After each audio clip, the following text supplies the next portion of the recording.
Hello everybody, this is diANe Nailist, and I am at a swimming pool, and one of the reasons I came down at 10 o'clock was because there was a sign on the door that said 10 o'clock is quiet hours.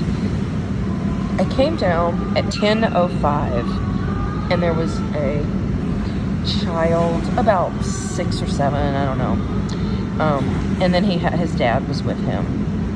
And they were splashing and making noise as usual. And I had actually seen him in the elevator 35 minutes before this. So I waited till specifically 10 o'clock. It was actually 10:05 when I came down and they were still in the pool. I mean, it wasn't that they lost track of time. It's just that they were trying to exploit the quiet hours regulation. So I went to the front desk and I told the woman, I said, there is a child like splashing around in the pool, and she said, we do allow children after 10, but it is quiet time. And I said, well, they're not being quiet. And so she says she would come into the pool room and make an announcement, which she did. And so anyway, but before she came in, there was another group of individuals, and these were child-free individuals. And, you know, it was like 5 or 6 of them, and they were like, you know, party types, you know, brought their cooler, a beer, whatever. And when they came in, they just stared down that boy and his dad, and I was also giving him, you know, the dirty eye look.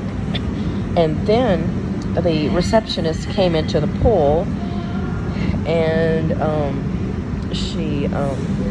she says, I just want to make a reminder, everybody, that this is quiet time. This is after 10, and there's no splashing and like a lot of noise making. So they really got the message. It was quite obvious that, you know, I had complained.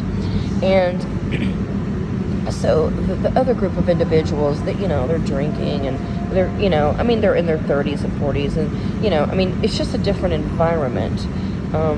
It's just, I don't want a child environment. I like being around adults, and every pool should have quiet time. In fact, I think quiet time should happen like around 6 p.m. because children get up early and they exploit the pool, and natalists just take over the pools. And you know, it's very unfortunate because like I told the receptionist, I waited around till 10 p.m. to even think about coming to the pool, because all day long there's children and splashing and screaming and screeching, and it's just quite nerve-wracking, and I want an adult environment. In fact, when I see a child, I anticipate the screams and the yelling and the splashing, and that's exactly what they do, and the parents do not monitor them. So I had a motivation to get the boy and his dad out of the pool.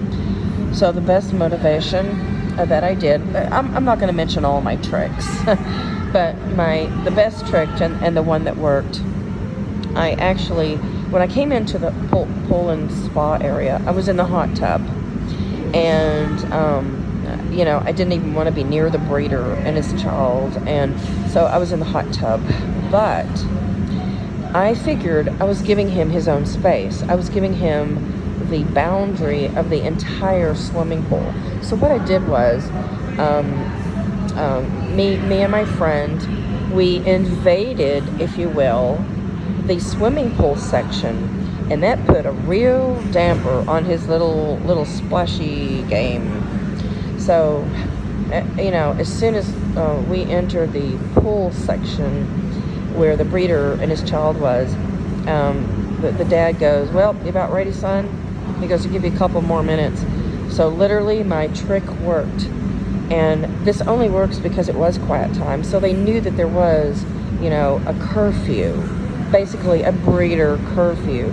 Now, you know, I know you can't, you know, discriminate and like not have children and such, but you can have a quiet time.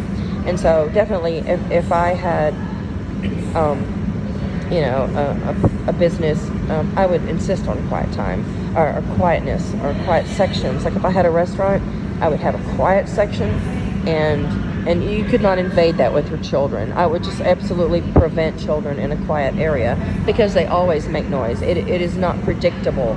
Children, babies, teenagers, they're not predictable.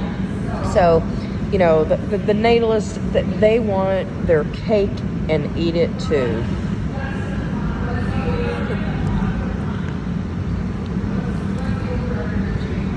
Yeah, so Dan got those breeders out of that pool in no time. And breeder privilege is a very disgusting phenomenon, and you see it in all sorts of things in different severities. So breeders just seem to think that because they copulated and because they procreated and because they fucked and had a kid, they think that society owes them a ton of privileges. They truly in their hearts believe they're doing society a favor by raising a child. And it's just sickening because all the benefits that the government gives, especially during COVID, the breeders want to reap. They want all of it. And every time breeders walk into an establishment, they think that they should have benefits. They think people should open the doors for them. They think people should please them. They think people should take the extra effort to. What about moving off of a sidewalk? You mentioned that. Yeah, even moving off of a sidewalk when you're walking, they consider themselves superior to the rest of the world, to child-free people, and that's just such a silly, deluded, and egotistic view that they take, because they're actually the ones that are harming. Not only are they harming the world, but they're harming their children by imposing them into existence. The most classic example is when a breeder decides to have a child and the child has cancer or they're mentally handicapped, and they ask for these donations as though they should be compensated for intentionally taking the risk of procreation and literally harming their child through their sex act. To me, it's sickening, and the amounts of money they raise, it's not a couple $100s. They raise hundreds of thousands of dollars, maybe millions, simply because society feels bad for them. They always play the victim card.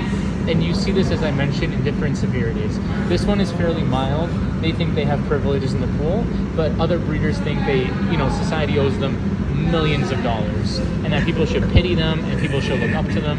And to me, it's absolutely disgusting. I look at breeders like I look at termites or scum, or just, they're the lowest of the low. Cancers, viruses. Yeah, they're the lowest of the low, because people breed out of ignorance or they breed out of cruelty. Sometimes cruelty. There's many cruel parents that have kids to basically have them as slaves or to have them, look after them in their old age. The whole thing is sickening to me, and society needs to, learn some things and just understand the imposition, that life is an imposition, a very harmful imposition. And I have no respect for breeders. I always look down on them. And to me, they're absolute scum. And, he was saying something a minute ago about breeders collecting money, like if their child has a, genetic disease, or if the child drowns or, becomes paraplegic and, was in a pool and had a stroke or whatnot. They always seek money. Now, they intentionally had that child. They intentionally had the child knowingly that it was going to suffer, age, and die.